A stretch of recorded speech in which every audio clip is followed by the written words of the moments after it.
On May 17, 2026, the atmosphere outside the Metropolitano in Madrid was charged with a very specific kind of energy.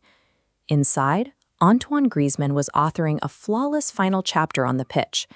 He stepped onto the grass for his 500th appearance, and before the final whistle blew on a 1-0 victory over Girona, he secured his 100th career assist for the club.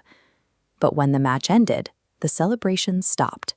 Standing before a packed stadium, the most prolific player in the club's history broke down in tears and spent his farewell speech begging the crowd for forgiveness. Looking directly at the supporters, he said, "I ask you for forgiveness again. I didn't realize the affection I had here. It was a mistake. I came to my senses and did everything to return and enjoy it again."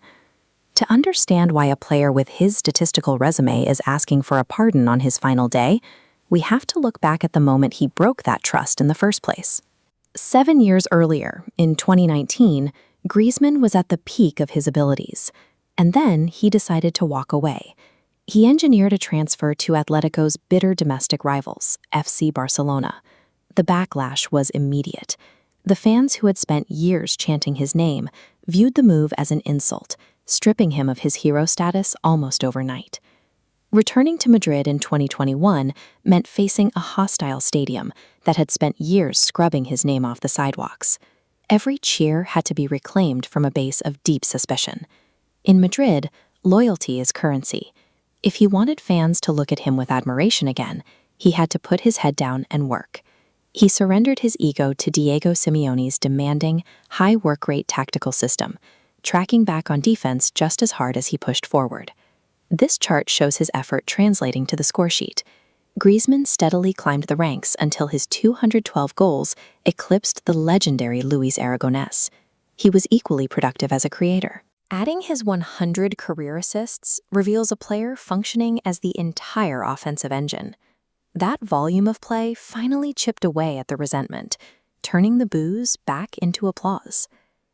Griezmann paired those personal records with 3 major trophies across his 2 stints.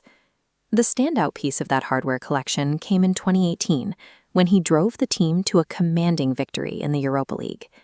His own teammates recognized the weight of his contributions. Goalkeeper Jan Oblak publicly stated that Griezmann's performances were worthy of a Ballon d'Or. That level of respect from the dressing room puts him in the same conversation as beloved figures like Fernando Torres. So when that final whistle blew in 2026, the tears made sense. He had spent 5 years successfully repairing his reputation, ensuring his face belongs permanently alongside Atletico's absolute greats. Which leaves the question, where does a redeemed player go next? In the summer of 2026, Griezmann is moving to Major League Soccer on a free transfer. He is taking his talents to Florida to play for Orlando City SC. Orlando is acquiring a World Cup champion who is still operating as a match winner at the highest levels of the game. Securing a player of this caliber without a transfer fee is a significant victory for the Orlando front office and the league. His arrival aligns with North America's preparations to host the 2026 World Cup, placing a global star in the league at its most visible moment. The transfer closes his long, redemptive arc in Spain, while positioning him as a face of the sport in the United States, just as it enters a massive expansion phase. Now, I want to hear from you. What is your favorite Antoine Griezmann memory at Atletico? And how many goals do you predict he's going to score in his first MLS season? Let me know down in the comments. If you enjoyed this breakdown, hit that like button, subscribe to the channel, and ring the notification bell. Thanks for watching.